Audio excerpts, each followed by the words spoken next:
అలా కాదండి. మీరు ఇప్పుడు మీకు చెప్తున్నాను, పోసాని గారి మీద చంద్రబాబు నాయుడు గారిని పవన్ కళ్యాణ్ గారిని అన్నారని అభియోగంతో కేసు పెట్టినది ఏదైతే ఉందో, ఇవాళ అది మీకు కూడా వర్తిస్తుంది. ఇవాళ మీరు వర్తించదు అన్నది మాత్రం ఎక్స్క్యూజ్ ఉండదు. ఎందుకంటే మీరే చెప్పారు, ఒక ఏగిల్ ఉంటుంది, ఒక డాక కన్నులా చూస్తుంటే ఇదే వేదికలు, ఇదే వర్మగారి సాక్షి, కింద పొద్దున్న 7 గంటల డిబేట్లో రవి సాక్షి, ఎవరు కాదంటారు? మీరు సంబోధించేది ఇది కాకుండా ఏ రోజైనా ఉందా? కానీ పర్సనల్ గా మీరు ఎప్పుడు చూడు జగన్మోహన్ రెడ్డి గారి ఫ్యామిలీ గురించి మాత్రం మాట్లాడలే. నేను అది యాక్సెప్ట్ చేస్తాను.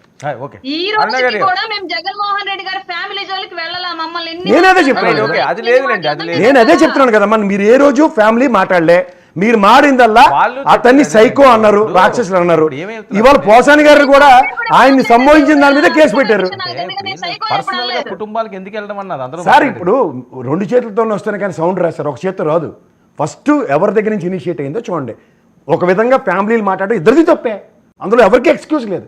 ఒకళ్ళు ముందు వీళ్ళు మాట్లాడారు కాబట్టి రెండోది వాళ్ళు మాట్లాడారు, తర్వాత వాళ్ళు ఎవరు మాట్లాడే తప్పే. ఫ్యామిలీ గురించి ఎవరు మాట్లాడారు?